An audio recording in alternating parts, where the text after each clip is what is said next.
नमस्कार, मैं हूं कुलदीप अवस्थी। आज हमारे साथ मौजूद है डॉक्टर चंद्रपाल सिंह यादव के सुपुत्र यशपाल यादव। जानते हैं इनसे किस तरह का अभी इनकी एक जो राजनीतिक करियर शुरू हो रहा है, यशपाल कितना उसके प्रति संजीदा है और यशपाल इसमें आके क्या करना चाहते हैं।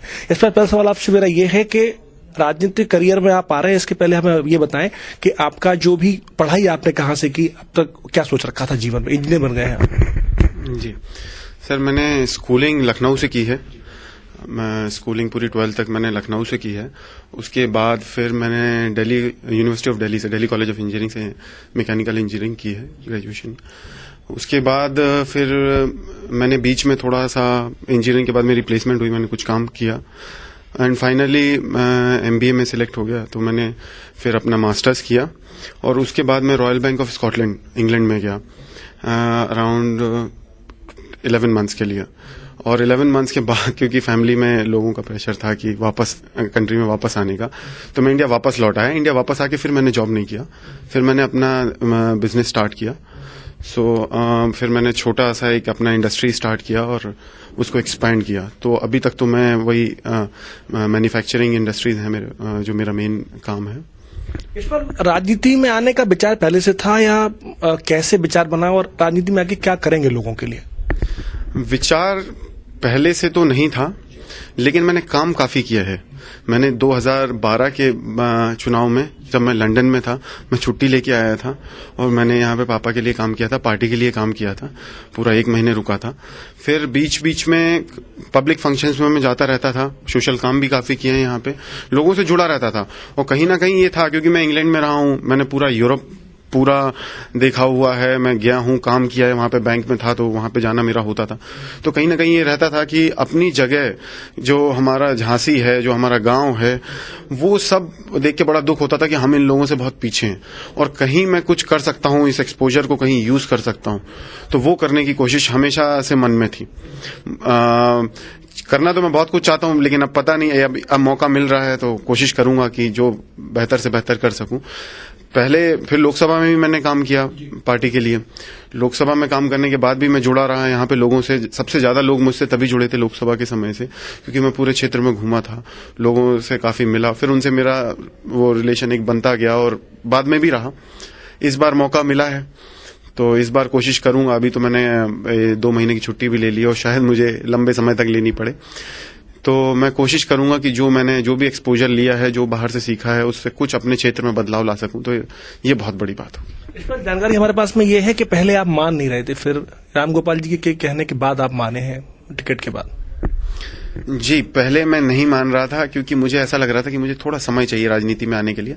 मैं 2 साल का समय चाह रहा था कि 2 साल में मैं थोड़ा सा, क्योंकि मैच्योर भी हो जाए और मुझे ज्यादा अनुभव नहीं था। मुझे सिर्फ लोगों से मिला हूं, लोगों से बात की है। फिर मेरा बिजनेस भी अपने एक क्रिटिकल स्टेज पे था, जिसमें कि मैं अपने आप को प्रूव कर रहा था और मैं कुछ अच्छा करना चाह रहा था।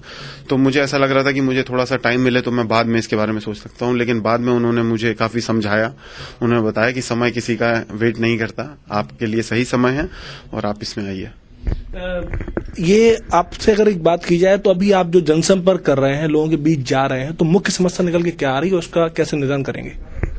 देखिए, समस्याएं अलग अलग आ रही हैं। शहरों की समस्याएं अलग हैं, गांवों की अलग हैं। गांवों में जो बुजुर्ग लोग हैं, उनकी समस्याएं हैं कि उनके ज्यादातर लोग सरकारी विभागों से परेशान हैं। राशन कार्ड नहीं है, ID प्रूफ्स नहीं है, बहुत छोटी छोटी समस्याएं, किसी की पेंशन नहीं है। युवाओं के आगे सबसे बड़ी समस्या ये है कि वो पढ़ लिख गए हैं, उनके पास डिग्री है, लेकिन उनके पास रोजगार नहीं है। और कहीं ना कहीं युवा नेताओं से जुड़ते भी इसी उम्मीद से हैं कि कोई, हर नेता की तरफ जब भी मैं कभी जाता हूं तो मैं देखता हूं लोग बड़ी उम्मीद से देखते हैं कि उनके लिए कुछ बदलेगा, कुछ अच्छा होगा। तो एक प्रेशर भी लगता है कि इतने लोगों की उम्मीदें मैं लेके जा रहा हूं, कहीं खरा उतरूं ना उतरूं, लेकिन मैं पूरी कोशिश करूंगा कि लोगों की उम्मीदों पे पूरा खरा उतरूं। शहरों में जैसे सदर बाजार का इलाका भी आता है, तो यहाँ पे लोगों की दूसरी समस्याएं हैं, व्यापारियों की समस्याएं दूसरी हैं। उन्हें सुरक्षा चाहिए और उन्हें बाजार में अच्छा माहौल चाहिए, सुविधाएं चाहिए। जैसे सदर में पार्किंग नहीं है, तो लोगों की सब हर वर्ग की अलग अलग समस्याएं हैं। किसानों की अपनी अलग समस्याएं हैं। अभी जैसे ओले पड़ गए हैं तो किसान बहुत परेशान है, सूखा पड़ता है बुंदेलखंड में हर बार, सिंचाई के साधन नहीं है, उनकी अलग समस्याएं हैं। तो हमने जो अपना मैनिफेस्टो बनाया उसको 4 पार्ट में हमने डिवाइड किया है, उसको 4 भागों में विभाजित किया है। पहला हमने किया है शिक्षा के लिए, दूसरा स्वास्थ्य के लिए, तीसरा हमने किया किसानों के लिए, और चौथा एक हमने जनरल बनाया जो कि शहरों का अर्बन एरियाज के लिए है। यशपाल, आपके पिता पे आरोप ये लगता है कि वो ज्यादातर दिल्ली लखनऊ रहते हैं, अपने क्षेत्र में कम रहते हैं। इसमें आप क्या सुधार कर पाएंगे? अपने लेवल से आप कहाँ रहेंगे? देखिए, वो बाहर रहते हैं, इसका एक कारण भी है क्योंकि वो सांसद भी हैं, क्रिप्को के चेयरमैन भी हैं, कई महत्वपूर्ण पदों पर हैं, तो काम वो करते हैं तो उनको जाना पड़ता है। लेकिन जो लोगों से उनका जो मिलना है वो क्षेत्रीय विधायक या क्षेत्रीय सांसद से कहीं ज्यादा होगा। जब भी वो आते हैं रात में 12-12 बजे तक काम करते हैं और लोग उनसे मिलते हैं। हाँ, ये बात सही। अब मेरे आ जाने से थोड़ा ये शिकायत लोगों की दूर हो जाएगी, क्योंकि जब वो बाहर रहेंगे तो मैं यहाँ रहूंगा, मैं बाहर रहूंगा तो वो यहाँ रहेंगे, तो हम लोग ये कोऑर्डिनेशन बना के रखेंगे। यशपाल, एक बयान दिया संजीव बालियान ने मथुरा में कि अब मुलायम सिंह जी के मरने का वक्त है। क्या इस पे आप टिप्पणी? ये तो बीजेपी में पुरानी प्रथा है। इन लोगों ने, आप देखिए कि आडवाणी जी के साथ क्या किया, वाजपेयी जी के साथ क्या किया। आज उनको कोई पूछता नहीं है। कभी वो भाजपा के फेस हुआ करते थे, इन्होंने कभी अपने बुजुर्गों का सम्मान नहीं किया है। ये तो वाजपेयी जी के भी मरने का वेट कर रहे होंगे कि उससे कुछ लाभ मिल जाए इनको। हमारे बुंदेलखंड में एक कहावत है कि कौवे इंतजार करते हैं कि जानवर मर जाए और उसका मांस खाने को मिले। ये तो उसी टाइप के लोग हैं और इनके बोलने से कुछ होने वाला नहीं है। मुलायम सिंह जी हमारे प्रेरक हैं, हमारे पार्टी के आइडल हैं, और हम चाहेंगे उन्हें हमारी उम्र लग जाए। बीएसपी की ओर से इस बार दलितों से ज्यादा जो मॉमडन्स हैं उनको टिकट दिए गए हैं, तो इस पूरे मामले को कैसे देखते हैं? क्या मॉमडन उस तरफ मुड़ जाएगा? नहीं सर, अब ये इन्होंने एक जो बड़ा अच्छा नाम दिया है सोशल इंजीनियरिंग, ये काम करेगा नहीं। इनका पिछली बार भी फेल रहा है। अब लोगों को सांप्रदायिकता या कास्टिज्म, इनसे बहुत चिढ़ हो गई है। मैंने क्षेत्र में जाके देखा है, जो दलित लोग हैं उनकी हालत आज भी उतनी ही खराब है, और वो अब इन सब चीजों से ऊपर उठ के वो सिर्फ कैंडिडेट देख रहे हैं, विजन देख रहे हैं। अखिलेश जी ने कई लोगों को डायरेक्ट मदद पहुंचाई है, उनके किचन तक मदद पहुंचाई है, उनको खाने का सुविधाएं दी हैं, उनको रोजगार के अवसर दिए हैं, उन्हें सुरक्षा दी है। तो अब धीमे धीमे समय लगेगा, लेकिन ये पॉलिटिक्स खत्म होगी। अब इनका आप देखिए, इनका ना कोई इनका पास मैनिफेस्टो है, ना इनका कोई चुनावी एजेंडा है, ना इनका विजन कोई डॉक्यूमेंट कभी ये देते हैं।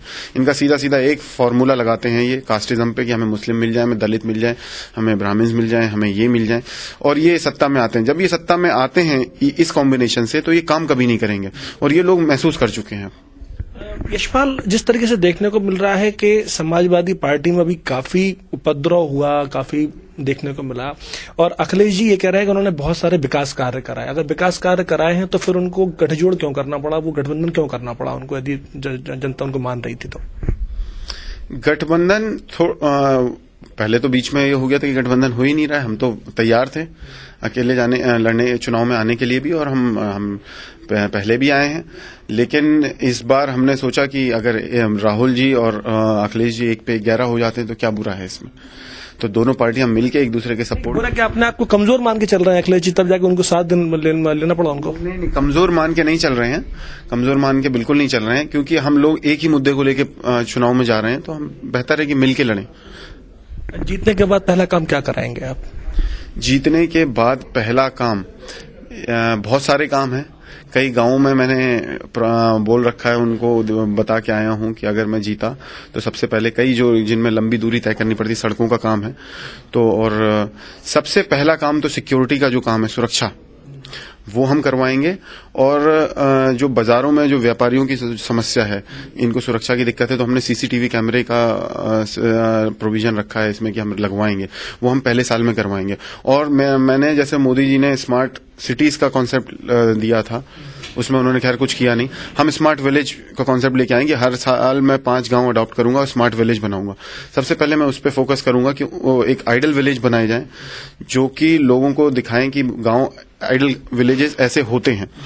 तो वो मेरा ड्रीम प्रोजेक्ट है, और सबसे पहले मैं उसी पे फोकस करूंगा कि वो 5 गांव में आइडेंटिफाई करूं जो पिछड़े गांव हैं, और उन पे काम करना शुरू करूं। यशपाल, क्या आप ये मानते हैं कि समाजवादी पार्टी की सरकार में नकल बढ़ जाती है बोर्ड परीक्षाओं में? नहीं नहीं नहीं, ऐसा कुछ नहीं है। हम लोग एजुकेशन का, जब से हम लोग आए हैं सत्ता में, तब से एजुकेशन का स्तर बढ़ा ही होगा। कभी ये नकल बढ़ जाती, नकल काफी बढ़ जाती।